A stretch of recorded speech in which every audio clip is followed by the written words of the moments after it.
청취자 여러분, 안녕하세요. 오늘 성지포털 심층 탐구 시간에 오신 것을 환영합니다. 우리가 보통 고대 유적지라고 하면 머릿속에 바로 딱 떠오르는 그런 전형적인 이미지가 있잖아요. 네, 맞아요. 자결하는 태양 아래에 바싹 마른 흙먼지가 날리고 빛바랜 거대한 돌기둥들만 덩그러니 서 있는 그런 풍경 말이죠. 그렇죠. 시각적으로도 굉장히 메말라 있고 또 청각적으로도 그저 건조한 바람소리 정도만 맴도는 되게 고요한 장소예요. 수천 년의 시간이 흐르면서 그 도시의 생명력을 불어넣었던 요소들이 다 깎여나가고 결국 거대한 뼈대만 앙상하게 남은 모습이 사실 우리가 아는 고고학적 현장의 기본값이긴 합니다. 그런데 청취자 여러분, 지금부터 한번 상상해 보십시오. 섭씨 30도를 훌쩍 넘는 지중해의 덥고 건조한 여름 뙤약볕 아래에 고대 대도시의 한가운데를 관통하는 폭 20m의 거대한 대리석도로가 있는 겁니다. 상상만 해도 엄청 뜨거울 것 같은데요. 그는 없을 테니까요. 그러니까요. 그런데 그 도로 중앙으로 맑고 시원한 물이 폭포수처럼 쏟아져 내리며 흐리고 있다면 어떨까요? 오, 진짜요? 도심 한가운데로요? 네, 건조한 돌기둥 사이로 끝없이 물소리가 울려 퍼지는 그야말로 2000년 전의 거대한 오아시스 대도시 말입니다. 와, 그건 정말 고정관념을 완전히 깨부수는 놀라운 풍경이네요. 맞습니다. 오늘 우리 심층탐구 시간에는 바로 이 놀라운 장소, 오늘날 튀르키예 안탈리아 인근에 위치한 고대 도시 버가로 들어가 보려고 합니다. 아, 버가 정말 흥미로운 곳이죠. 네, 저희 앞에는 지금 고고학 발굴 기록, 헬레니즘과 로마 시대의 건축공학 논문, 그리고 초기 기독교 역사의 전환점을 다룬 분석 자료들이 산더미처럼 쌓여 있습니다. 자료가 아주 방대하네요. 오늘 우리의 임무는 명확합니다. 이 화려했던 이교도 대도시의 뛰어난 건축공학과 그곳에 발을 들인 아주 작은 유대인 일행이 어떻게 세계 역사에 거대한 사상적 지각 변동을 일으켰는지 그 진짜 이유를 파헤쳐보는 겁니다. 네, 버가는 단순히 돌무더기가 남아있는 유적지가 아니거든요. 이곳은 헬레니즘의 전략과 로마 제국의 경이로운 인프라 기술이 집약된 실험장이었죠. 로마의 기술력이 총동원된 곳이었군요. 맞습니다. 동시에 초기 기독교가 유대교의 작은 지역적 분파로 남을 것인가 아니면 전 세계적인 보편 사상으로 뻗어나갈 것인가를 결정짓는 아주 거대하고 뼈아픈 내부 충돌이 일어난 현장입니다. 눈에 보이는 물리적 인프라와 보이지 않는 사상적 인프라가 정면으로 교차하는 지점이네요. 정확한 표현입니다. 그 두 가지가 완벽하게 맞물리는 곳이죠. 좋습니다. 그럼 그 첫 번째 교차점부터 짚어보죠. 우리가 흔히 로마 유적지로만 버가를 알고 있는데 자료를 보면 그 뿌리가 훨씬 깊더라고요. 네, 기원전 1200년경 청동기 시대 히타이트 제국의 문서에 파르하라는 이름으로 이미 등장하거든요. 청동기 시대부터요. 와, 진짜 오래됐네요. 하지만 이 도시의 운명이 완전히 뒤바뀐 건 기원전 333년 세계사의 슈퍼스타 알렉산더 대왕이 등장하면서부터잖아요. 맞아요. 알렉산더 대왕의 정복이 버가의 진정한 시작이라고 볼 수 있죠. 그런데 여기서 약간 의문이 듭니다. 알렉산더 대왕이 지중해 연안을 막 정복해 나갈 때 왜 수많은 바닷가 항구 도시들을 놔두고 굳이 내륙에 있는 버가를 이 팜필리아 지역의 핵심 거점으로 선택한 걸까요? 그 이유를 알기 위해서는 당시 지중해의 치안 상태를 먼저 봐야 해요. 그리고 버가의 아주 독특한 지리적 위치를 동시에 들여다봐야 하거든요. 아, 치안 상태요? 해적 같은 거 말씀하시는 건가요? 정확합니다. 고대 지중해는 무역의 중심지이기도 했지만 동시에 해적들의 주무대이기도 했거든요. 아, 바다에 무역선이 많으니까 당연히 해적도 엄청 꼬였겠네요. 네, 그래서 해안가에 딱 붙어있는 도시는 언제든 해적 함대의 기습적인 약탈 대상이 될 수 있었죠. 그런데 버가는 지중해 해안선에서 내륙으로 약 13에서 15km 정도 쏙 들어가 있습니다. 아, 그러니까 바다에서 바로 보이지 않는 곳에 꽁꽁 숨어 있었다는 거군요. 하지만 대도시가 되려면 물자 수송이 필수적인데 내륙에 있으면 무역에는 좀 불리하지 않나요? 바로 그 지점에서 자연이 준 기가 막힌 인프라가 등장합니다. 버가 바로 옆으로 캐스트로스, 오늘날의 악수강이 흐르고 있었거든요. 강이 바다랑 연결되어 있었던 건가요? 네, 이 강은 수심이 깊고 폭이 넓어서 바다에서 온 무역선들이 강을 거슬러 버가 앞마당까지 직접 들어올 수 있었습니다. 와, 대박이네요. 바다배가 내륙까지 바로 들어오다니요. 게다가 북쪽으로는 가파른 아크로폴리스 언덕이 자연 성벽 역할을 딱 해주고 남쪽으로는 배가 들어오는 비옥한 평야가 있었죠. 잠깐, 그 구조를 생각해보니 마치 우주선의 에어록 같은 느낌이네요. 에어록이요? 오, 흥미로운 비유인데요. 네, 우주 공간의 위험한 진공 상태, 그러니까 해적들의 무자비한 습격 같은 외부의 위협은 두꺼운 내륙이라는 문으로 완벽히 차단하잖아요. 아, 그렇죠. 물리적인 거리가 있으니까요. 그러면서도 무역선이라는 필수적인 물자는 강이라는 통로를 통해 도시 내부로 안전하게 쫙 빨아들일 수 있는 구조잖아요. 와, 아주 적절한 비유입니다. 외부의 위협은 물리적으로 걸러내고 경제적 이점만 쏙 뽑아먹을 수 있는 처녀의 요새였던 셈이죠. 알렉산더 대왕의 그 뛰어난 군사적 안목이 이 에우롭 같은 지리적 이점을 단번에 알아본 거네요. 맞습니다. 그가 이곳을 무혈입성으로 점령한 이후 버가는 헬레니즘 문화를 폭발적으로 흡수하며 뼈대를 제대로 갖춰나가게 됩니다. 알렉산더가 그렇게 전력적인 뼈대를 세웠다면 우리가 오늘날 감탄하는 그 화려한 대리석에 살을 붙인 건 결국 로마 제국이잖아요. 네, 기원전 133년에 로마 공화정에 편입되고 나서 특히 기원 후 2세기에 이르면 버가는 그야말로 건축적 황금기를 맞이합니다. 자료에 있는 유적지 사진을 보니까 입구에 서면 가장 먼저 기원전 3세기에 지어진 거대한 헬레니즘 양식의 원용팝 2개를 지나게 되더라고요. 맞아요. 아주 웅장하죠. 그런데 그 뒤로 독특하게 U자형으로 파인 정원이 펼쳐지던데 이 U자형 구조도 방어 목적이 숨어 있다고 들었습니다. 네, 침입자들이 성문을 부수고 들어오더라도 그 U자형 공간에 갇히게 되거든요. 아, 삼면이 꽉 막힌 도간에 든 쥐가 되는 거군요. 그렇죠. 삼면에서 방어군의 십자포화를 받게 되는 치밀한 군사 건축학이 적용된 곳입니다. 정말 살벌하면서도 철저한 방어 시스템이네요. 하지만 로마의 평화시대, 즉 팍스 로마나가 도래하면서 버가는 방어용 요새에서 거대한 사치와 문화의 메트로폴리스로 변모합니다. 여기서 제가 자료를 읽다가 가장 충격을 받았던 고대 인프라가 등장합니다. 아까 오프닝에서 제가 살짝 언급했던 물이 흐르는 도로 말입니다. 아, 그 유명한 스로 시스템이요. 폭이 20m나 되는 길이 양옆으로 거대한 기둥들이 늘어서 있고 그 한가운데에 수로가 있었다고요. 저는 처음에 이걸 보고 단순히 식수를 떠먹는 용도인 줄 알았습니다. 많은 분들이 그렇게 생각하시죠. 그런데 이게 단순한 식수대가 아니라 도시 전체의 환경을 조절하는 시스템이었다면서요? 맞습니다. 고대 도시공학의 정수를 보여주는 하드리아누스 ним파에움, 즉 거대한 분수령이 아크로폴리스 언덕 아래에 탁 설치되어 있었습니다. 분수령에서 물이 시작되는 거군요. 네, 로마인들은 높은 곳에 있는 이 분수령에서부터 도시 끝까지 아주 완만한 경사를 설계했습니다.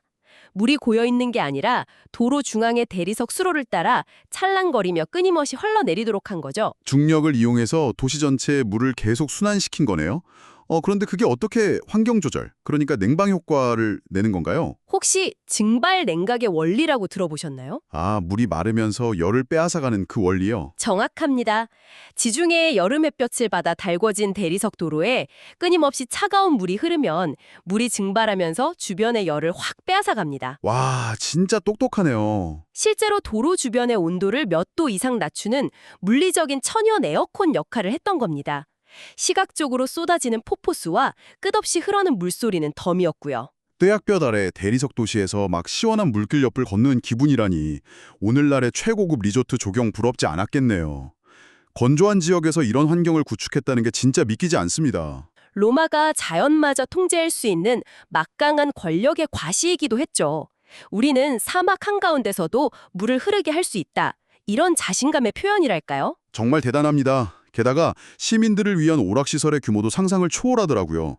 1만 2천 명을 수용하는 경기장, 스타디움하고 1만 4천 명 이상이 들어가는 원형극장, 자료를 보면서 또 한 번 놀랐습니다. 그때 엄청난 무게를 지탱해야 하잖아요. 그렇죠. 돌무게만 해도 엄청날 텐데요. 그래서 그들은 볼트 구조, 즉 원통형 아치를 연속해서 만들었습니다. 아치는 위에서 누르는 하중을 양 옆의 기둥으로 분산시키는 아주 효율적인 공학 기술이죠. 아하, 다리 같은 데서 흔히 보는 그 무지개 모양 아치 말씀이시죠? 맞습니다. 그런데 여기서 로마인들의 상업적 감각이 정말 빛을 발합니다. 상업적 감각이요?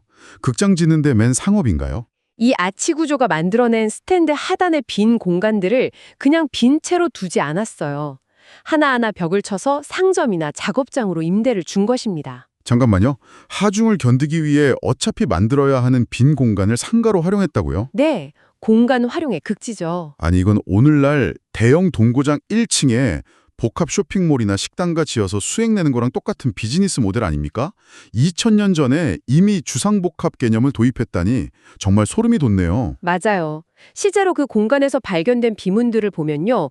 보석상, 향료상인, 직물상인 등 다양한 직업군이 그 아치 아래 상점들을 꽉 채우고 있었습니다. 와, 경기장 아래가 거대한 쇼핑 아케이드였던 거네요? 네.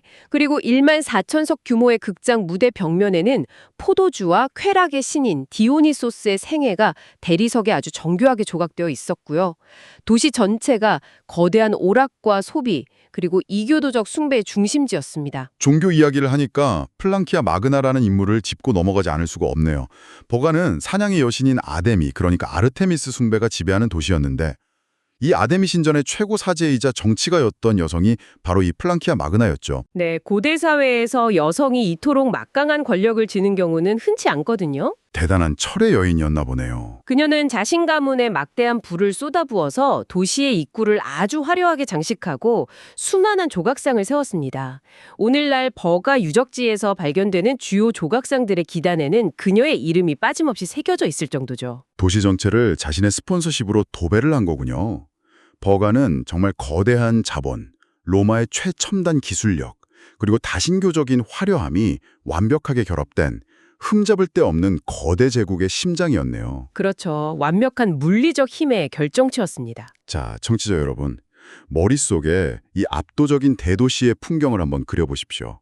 웅장한 대리석 기둥 사이로 시원한 물이 흐르고 막 수만 명이 경기장에서 열광하며 황금과 대리석으로 치장된 여신의 신전이 우뚝 서 있는 이 철옹성 같은 도시. 정말 눈부신 광경이었겠죠? 그런데 여기에 드디어 아주 이질적인 존재들이 나타납니다.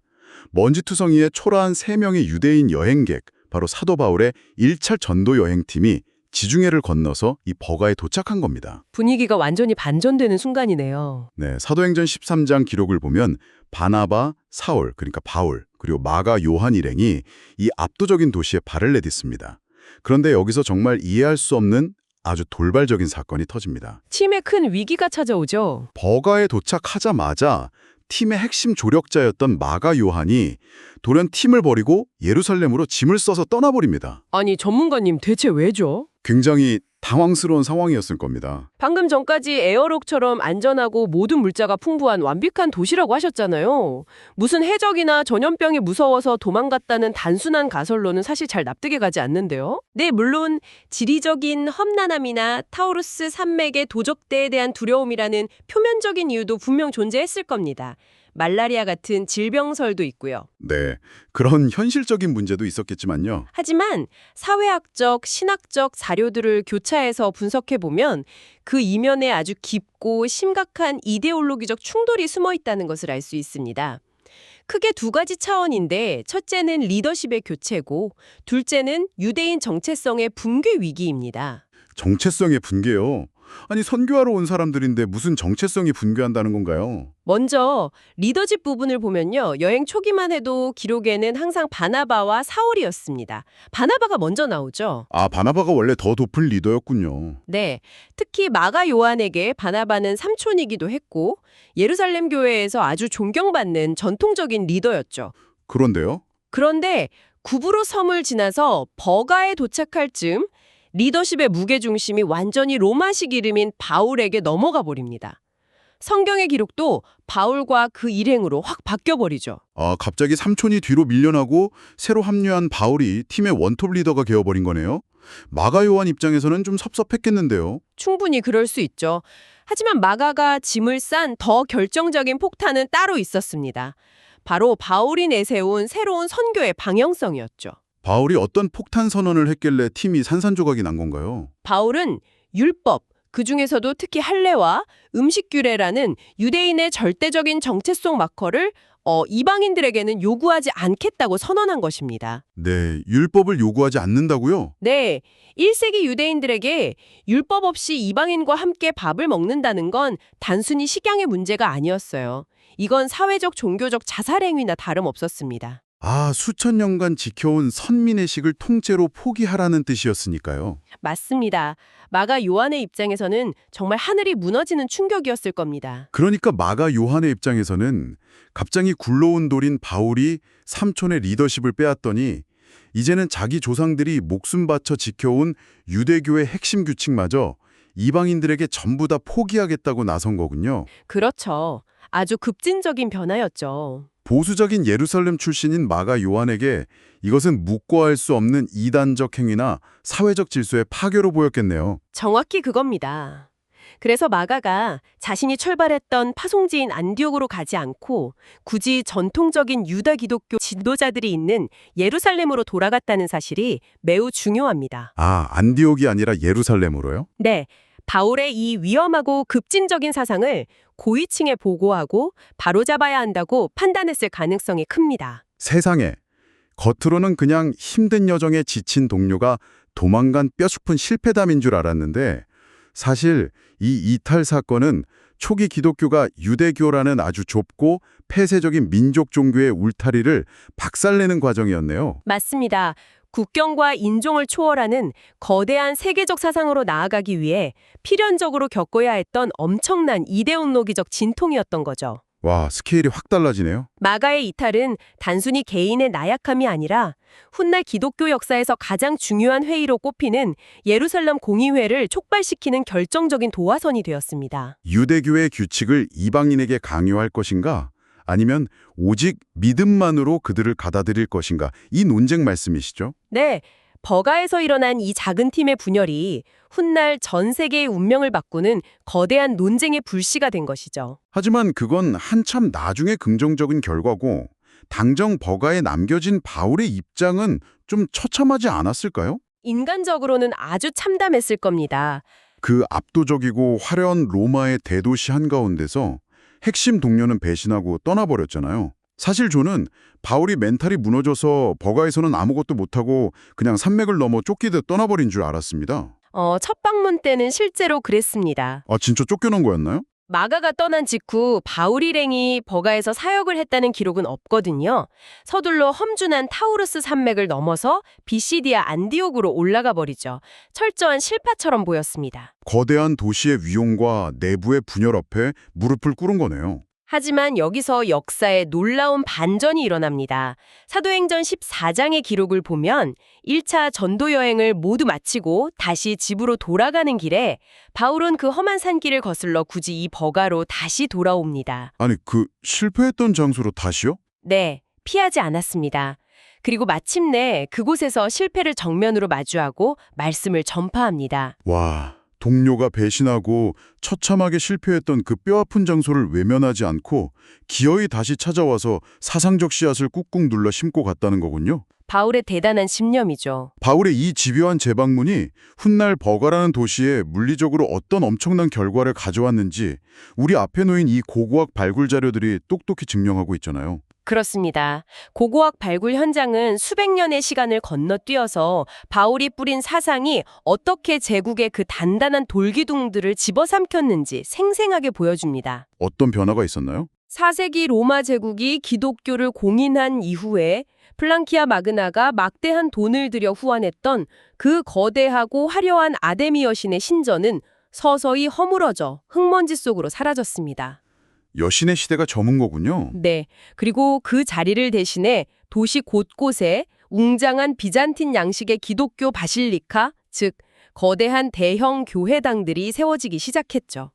저는 이 분석 자료들 보면서 제일 소름이 돋고 전율이 일었던 부분이 바로 경기장과 극장에 남겨진 흔적이었습니다. 아, 그 그래피티 자료 보셨군요. 네, 과거 수만 명의 군중이 모여서 황제를 찬양하고 쾌락을 소비하던 검투사들의 피가 막 튀던 그 거대한 스타디움의 대리석 벽면 곳곳에요. 이름 모를 평범한 시민들이 꾹꾹 새겨넣은 무수히 많은 십자가 그래피티가 발견되었다면서요. 맞습니다. 아주 거친 솜씨로 새겨진 십자가들이었죠. 와, 상상이 되십니까, 청취자 여러분? 당시 세계 최고의 권력과 자본, 그리고 공학기술이 집약된 압도적인 로마의 공공건물들에 이름조차 남지 않은 평범한 사람들이 자신들의 새로운 사상적 표식인 십자가를 막 흠집내듯 새겨 넣었다는 사실이요. 거대한 제국의 심장부에 가장 낮은 자들의 신앙이 새겨진 셈입니다. 당대 최고의 기술력으로 물을 끌어와서 천연 에어컨을 가동하고 거대한 주상복합 쇼핑몰을 짓던 그 철옹성 같은 이교도 대도시가 완전히 초라하게 실패한 줄 알았던 유대인 여행객 한 명의 사상적 도전에 완전히 함락당한 겁니다. 그렇죠. 불과 몇 세기 지나지 않아서 버르가나 밤빌리아 지역 기독교 대주교가 머무는 거대한 영적 중심지로 완벽하게 탈바꿈하게 되니까요. 정말 역사라는 건 알다가도 모르겠습니다. 역사와 고고학을 교차 분석하는 이유는 바로 이런 통찰을 얻기 위해서입니다. 눈앞에 보이는 압도적인 물리적 힘이나 인프라, 심지어 우리 내부에서 일어나는 뼈아픈 분열조차도 거대한 역사의 흐름 속에서는 새로운 패러다임을 탄생시키기 위한 하나의 과정일 수 있다는 것이죠. 분열조차도 과정이다. 멋진 말이네요. 실제로 훗날 바울은 자신을 버리고 떠났던 마가 요한과 결국 화해를 하거든요. 그리고 그를 자신의 선교의 아주 유익한 동역자로 다시 인정하게 됩니다.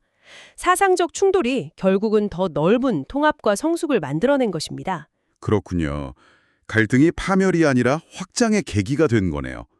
청취자 여러분, 오늘 우리는 알렉산더 대왕이 에어록 같은 지리적 이점을 간파해서 뼈대를 세우고 로마 제국이 폭염을 이기는 수로 시스템과 웅장한 아치형 스타디움을 세워 올리며 화려하게 꽃피웠던 메트로폴리스, 고대 도시 버가를 아주 깊이 탐구해 보았습니다. 정말 흥미진진한 여행이었습니다.